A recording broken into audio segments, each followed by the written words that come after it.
hizo que un chico que no conoció a la víctima, porque no había nacido, y es periodista, le dijo a su mamá: ¿no será el tío?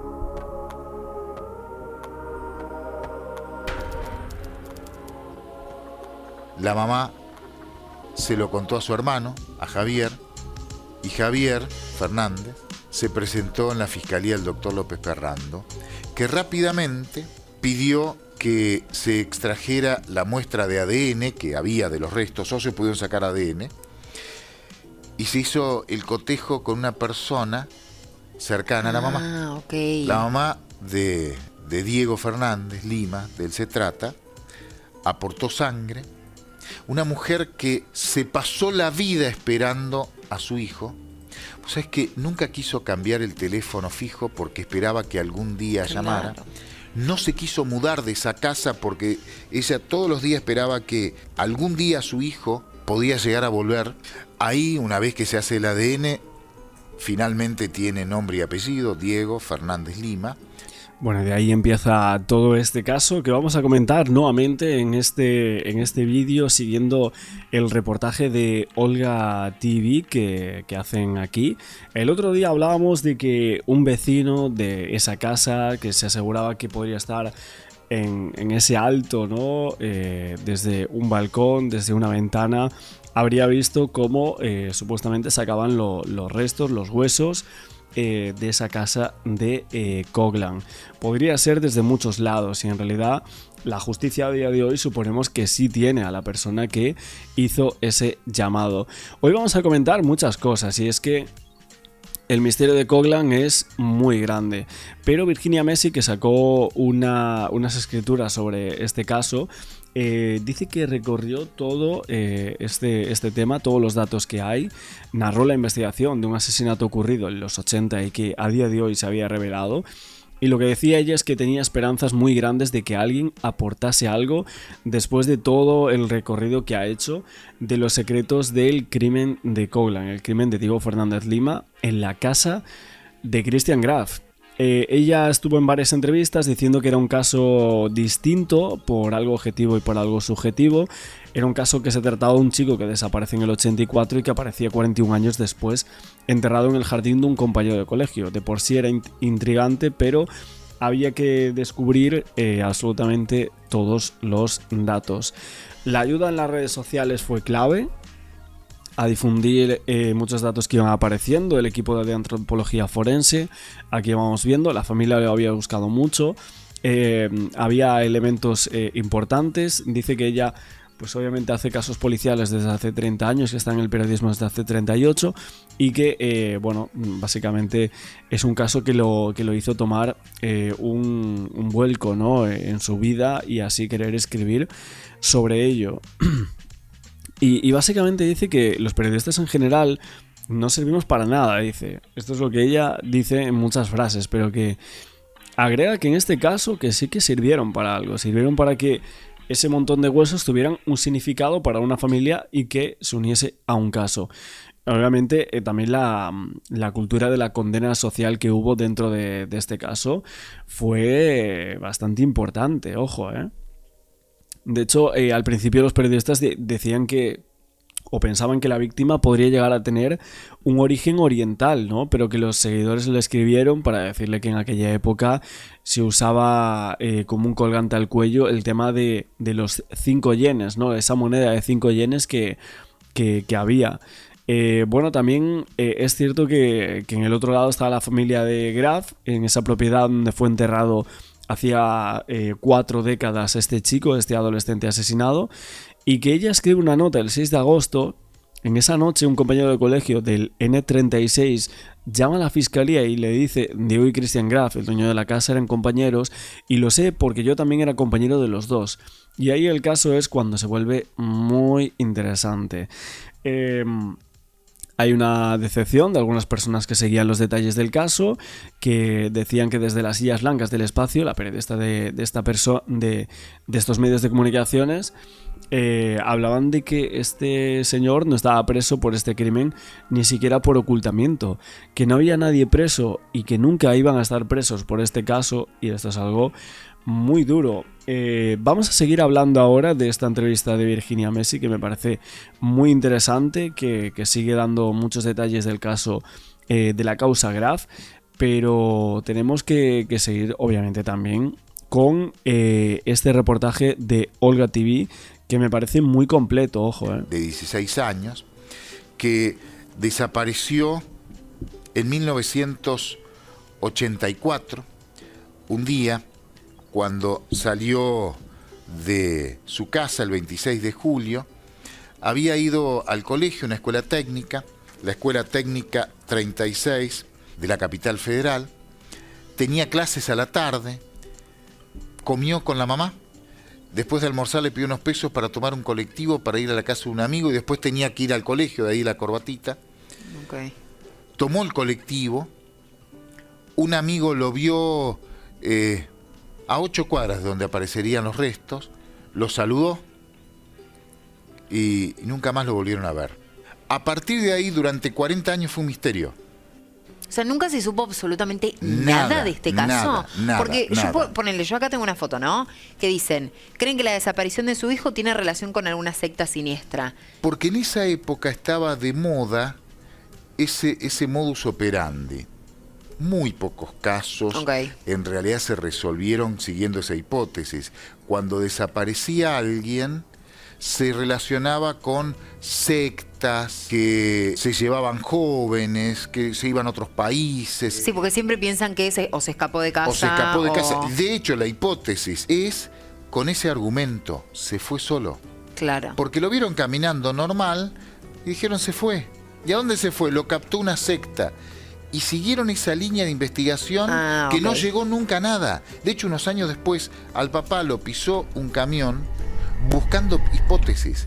Iba al club, iba a la escuela, anotaba los datos, murió atropellado buscando pistas, pegando cartelitos en las paradas de colectivo con la cara de su hijo. Esa nota la pudo hacer el papá un año después de la desaparición para poder viralizar que estaban buscando un chico. Y se hizo siguiendo esa hipótesis, a ver si alguien sabía algo. Claro, que yo tengo acá. Y fíjate lo cerca que estaba, ¿no? En el mapa. Sí, sí. ¿Estaba ahí? Literalmente 8 cuadras. A cuadras. 8 cuadras, ¿no? Sí. 800 metros. Estuvo siempre ahí, pero nunca lo supo, nunca lo sospechó. Y mi pregunta es, ¿cómo llega el cuerpo a la casa de Graf? Sí, eso es todo interpretación. Prueba no hay nada. Porque cuando está el nombre de la víctima, Diego, aparece un dato. El hijo de la dueña de la casa, Christian Graf, iba a ese colegio. Entonces, la interpretación más lógica es decir, se conocían. Claro. Tenían la misma edad. No iban al mismo curso, pero sí al mismo colegio. Bueno, aparte de que hay un porcentaje elevadísimo de que cuando unas personas se conocen y un cuerpo aparece en su propia casa asesinado, pues los culpables son la gente que estaba en esa casa. O sea, es que es una deducción policial muy lógica. Algo pasó, fue a la casa y lo mató en la casa. Esa es la principal hipótesis no probada. Ok. Aunque el propio Graf dice que no lo conoce, ¿no? Cristian, yo no te creo. Bueno, está bien. Es tu forma de pensar, sos libre de pensar lo que quieras. Yo sé... Claro, es que, bueno, esto tiene copia, así que voy a intentar pararlo un poco, pero él dijo, lo de los huesos yo no lo puedo explicar, no puedo decir algo que no sé. Es que mi familia no conocía a este chico, nadie entiende nada y ni nadie sabe cómo llegaron ahí, ni mi mamá ni mi familia. Bueno... sí que lo conocían a este chico, es que fue contigo a clase. Tengo la conciencia limpia, mi familia tiene la conciencia limpia y ya está, ya con eso basta. La causa tiene un enorme problema. Sí. Pasaron 40 años. Está prescrita. Cuando se utiliza la palabra homicidio en el expediente está prescripto y la causa se tiene que cerrar inexorablemente. Cuando lo llaman a declarar a Christian Graf, porque obviamente el cadáver está en su casa. Sí. Él iba a ese colegio. Tenía la misma edad, posiblemente lo conocía. hay un testimonio al menos de un compañero que dice lo conocía. Era un colegio, bueno, que era muy conflictivo, esa aula, esa división, y bueno, y en eso, tanto en primero como en segundo, fueron mis compañeros, ellos dos. Había uno que era más quilombero, que era Diego, en ese caso, ahí con otros compañeros, y Cristian era un tipo tranquilo, o sea, era bajo perfil, ¿viste? Estaba ahí en su rincón, ¿viste? No molestaba a nadie. Y por ahí venía, por ahí a veces lo molestaba. Pero ¿A quién? Diego a Cristian. Todo eso está en el expediente. ¿Cómo? Diego lo molestaba, o sea, Diego molestaba a Cristian. Bueno, ese apartado es importante, luego nos acordamos todos de lo que dijo esta persona, mucha gente no lo creyó para nada. De hecho, lo que decían, o lo que dice Virginia Messi en su libro, es que los dos eran malos alumnos, tanto Diego como Graf, ¿no? Básicamente. Pero sobre Graf decían que era un muy mal alumno, que no era amigo de sus compañeros de colegio, y que Diego tenía un círculo de amigos que los llamaban los Scouts, ¿no? Bueno, de hecho, el llamado a este grupo en realidad era los Bobos de los Scouts, un grupito bastante cerrado, con 3 amigos íntimos de él, en el cual, pues, obviamente parece ser que fue una de las personas que hace unos llamados a la Fiscalía de Argentina diciendo: hombre, es que yo a esta persona lo conozco porque literalmente iba al colegio con él, ¿no?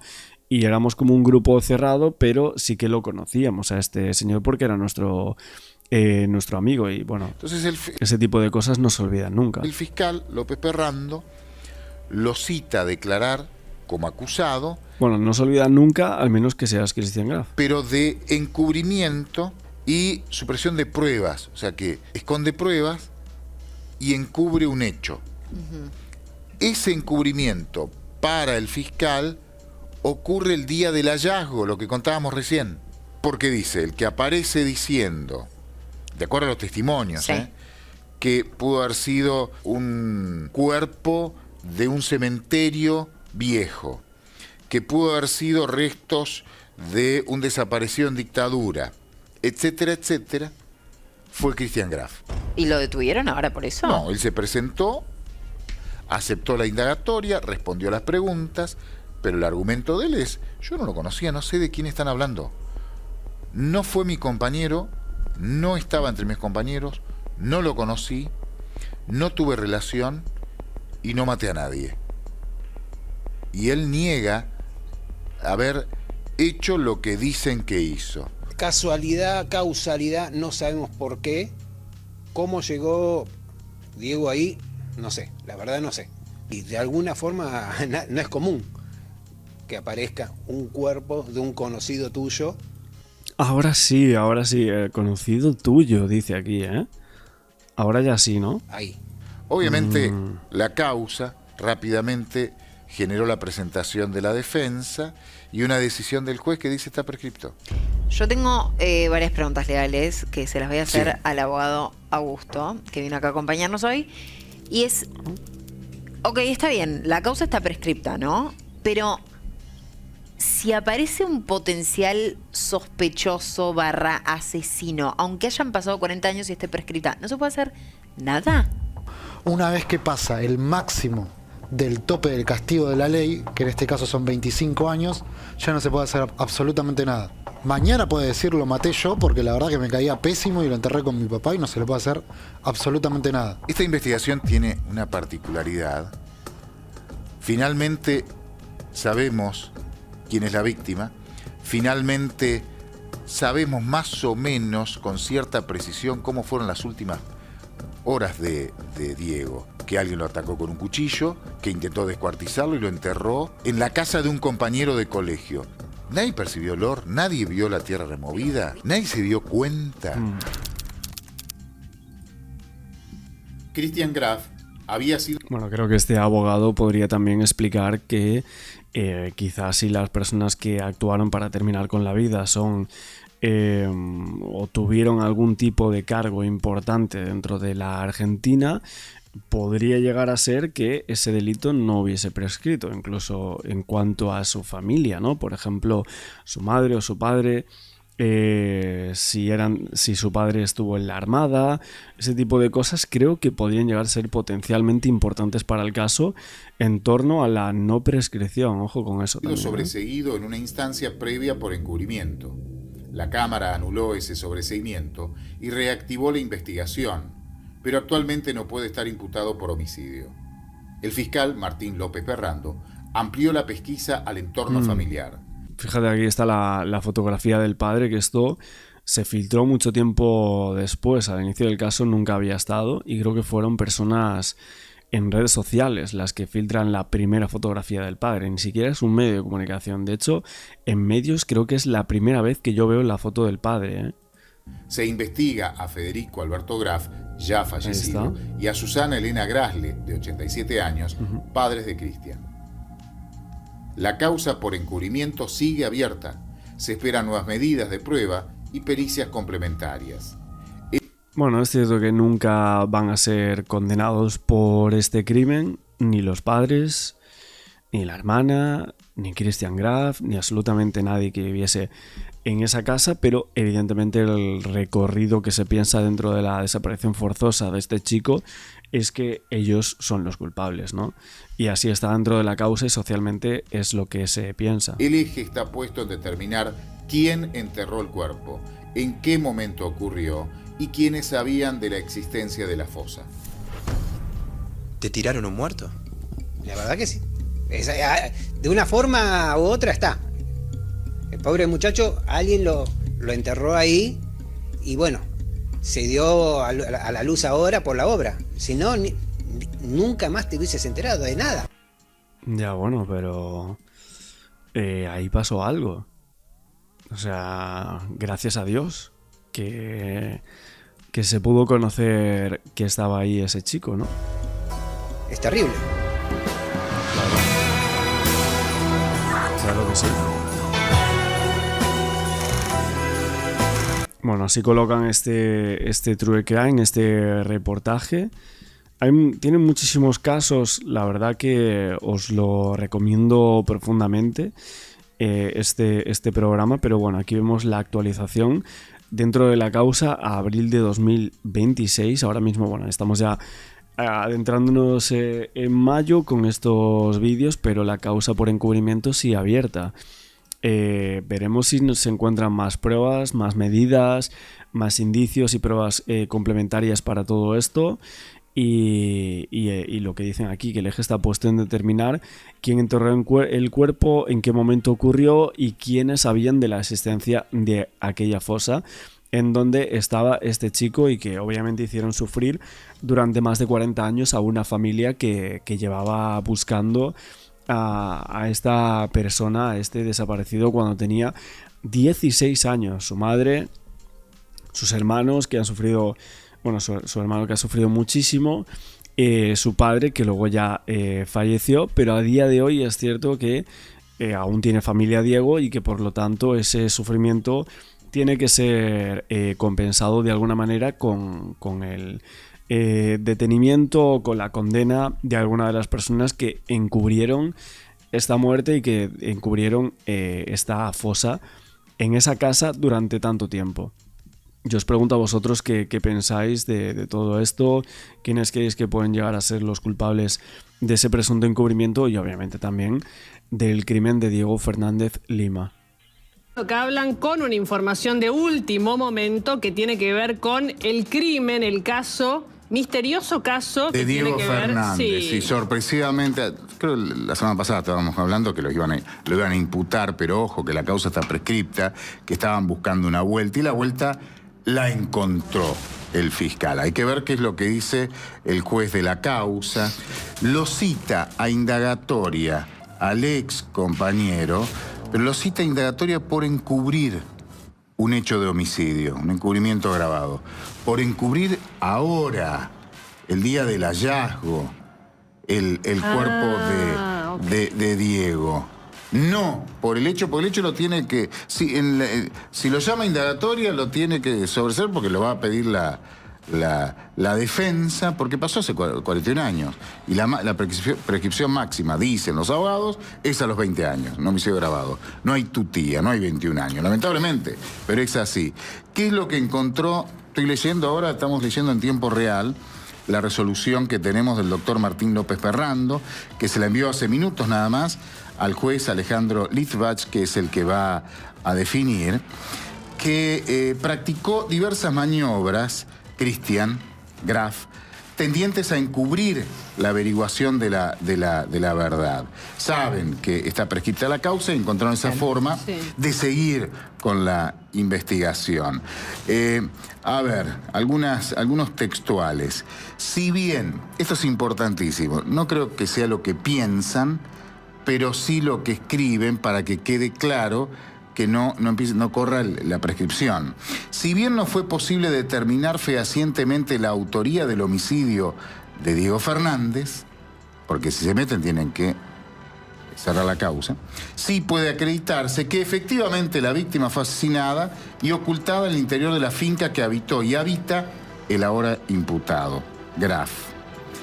Pero inmediatamente luego del hallazgo de los restos, Graf practicó diversas maniobras tendientes a encubrir la averiguación de la verdad. El acusado realizó manifestaciones tendientes a desviar la investigación de su génesis, momento del hallazgo de los restos, con la inequívoca finalidad de garantizar la impunidad de los o el autor del hecho. No lo pone como autor del hecho, porque si no, se terminó. Porque si no es un autoencubrimiento. Claro, pero y eso no es. Sí, pero además si dice, sospecho que vos lo mataste, en la indagatoria el defensor va a presentar que se cierre el expediente porque prescribió y no tiene alternativa.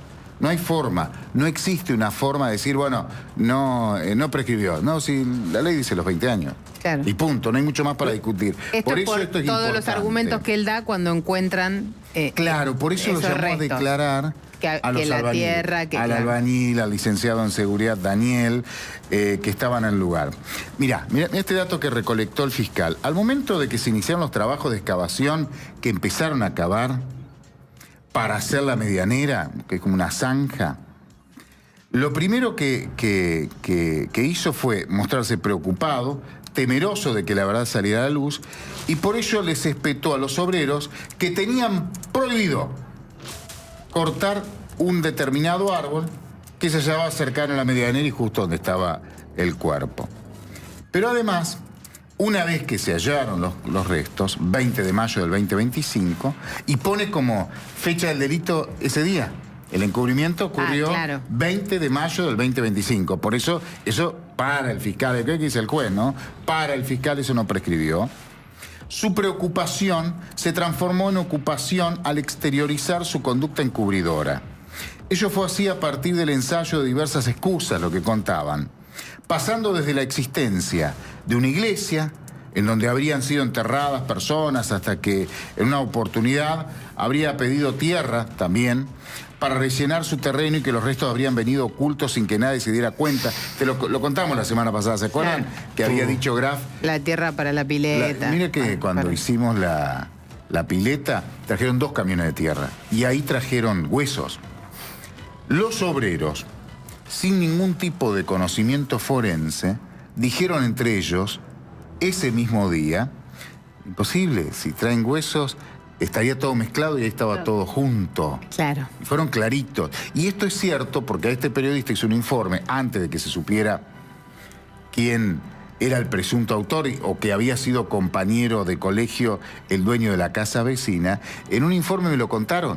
Uno de ellos, Daniel, me lo contó diciendo, ¿vos qué dijo eso? Fue rarísimo. Y nosotros le dijimos, pero si cuando traen tierra se revisa, aparte la tierra cuando la carga una máquina con una retroexcavadora dentro de un camión, la otra vez se mezcla todo y estaba todo junto, sacaron el esqueleto completo. Pero sin saber que ese vecino era el sospechoso. Fue un comentario muy auténtico el que hicieron, por eso lo citó a declarar.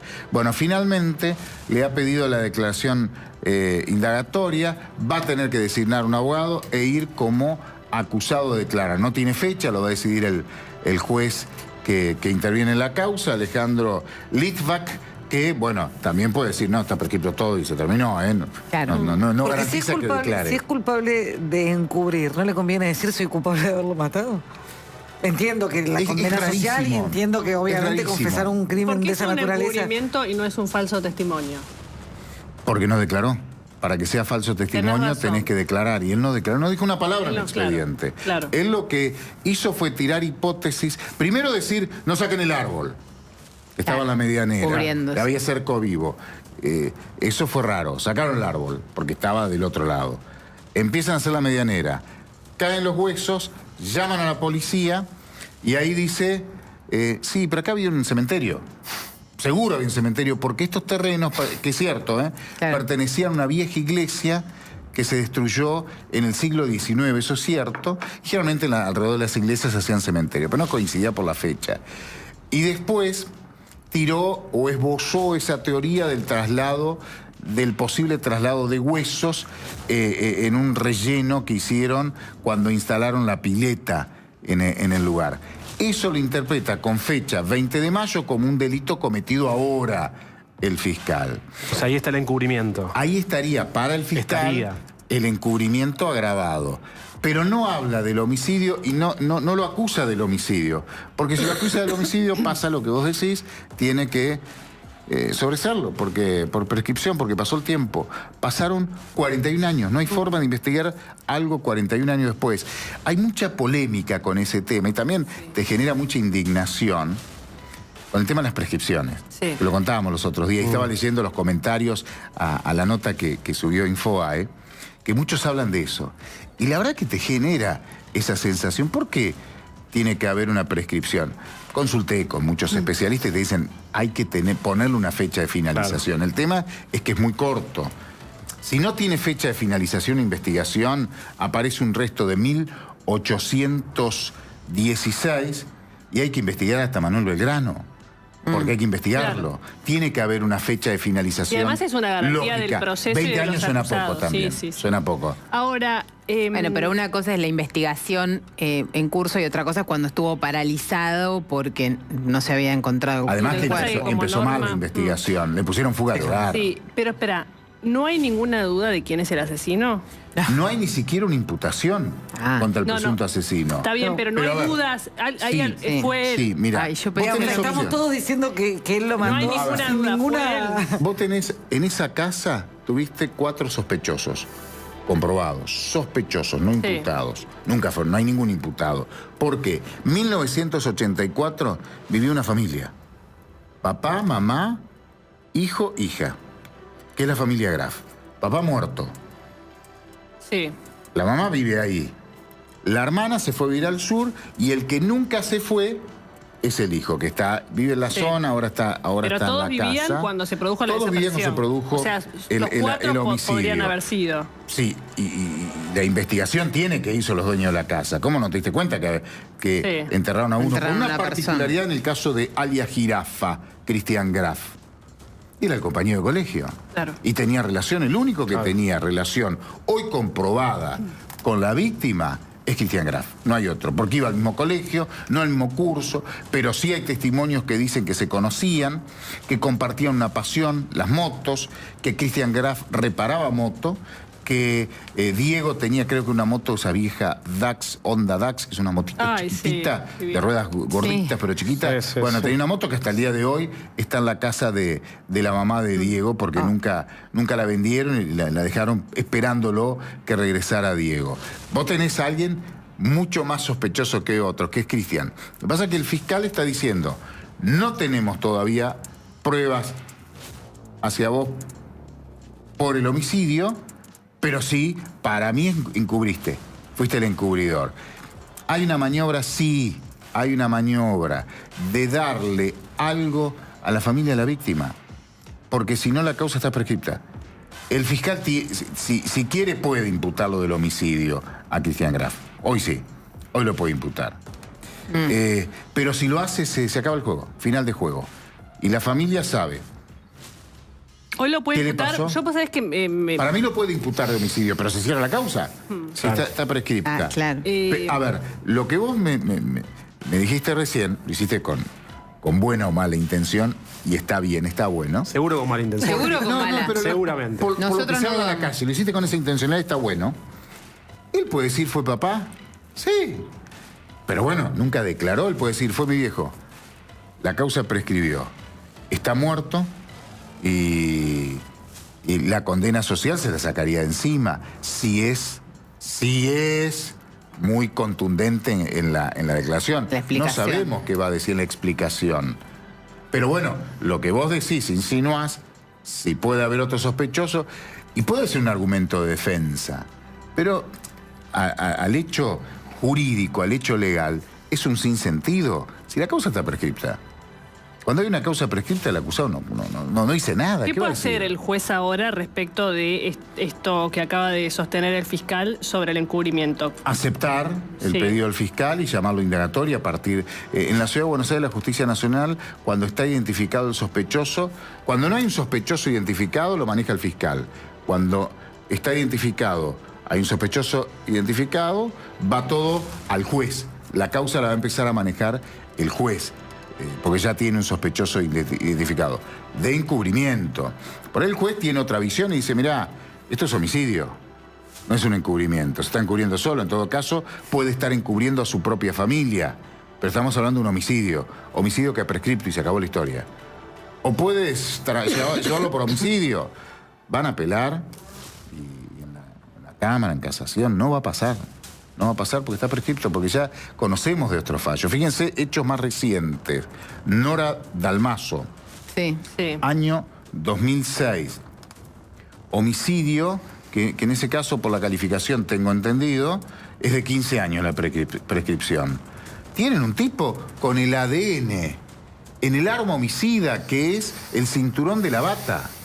Es un tipo que no es de la casa, era el que estaba reparando, limpiando el parquet. Y están ofreciéndole a la familia hacer un juicio por la verdad, porque no va a llegar a nada la causa, porque está prescripto.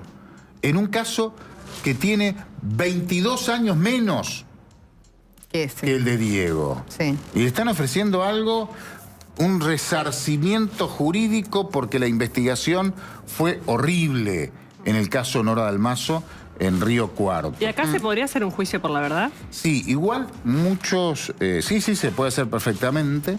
Muchos jueces y camaristas se resisten a estas opciones. Lo ¿Por hacen qué? más que nada en los casos de violación. Porque si no, cualquier investigación de homicidio que no tiene su resultado, la familia empiezan a pedir el juicio por la verdad. Y después claro. ni siquiera tiene pena. Por eso es que, Lo que pasa es que me da son la un poco sensación- reticentes a Sí. avanzar en ese punto. Me da la sensación de que es una cuestión de si le ganas al tiempo, existe el crimen perfecto. Sí, claro. Si le ganas al tiempo, que tampoco es tanto. Ese es el tema. bueno, 20 años, claro. Pero en este caso, 15, esa opción 20. que acabas de decir que Claro. tampoco es tanto, eso es lo que para mí Claro. tienen que corregir. Un final tienen que tener. Sí, por Porque supuesto. si no encuentran un hueso de 100 años y tienen que investigarlo. Y no es así. Ahí va un arqueólogo, Sí. no un fiscal, un juez o un policía. Pero tiene que haber una prescripción más elevada. Esto que termina a los 15, 20 años es una barbaridad. Es en relación No, al delito, ¿no? La- es relación la al prescripción. delito. Incomprobable. Sospecha de viejo zorro periodista que ha hablado A con ver. muchos jueces. Tiene mucho más que ver con los delitos económicos que con los homicidios.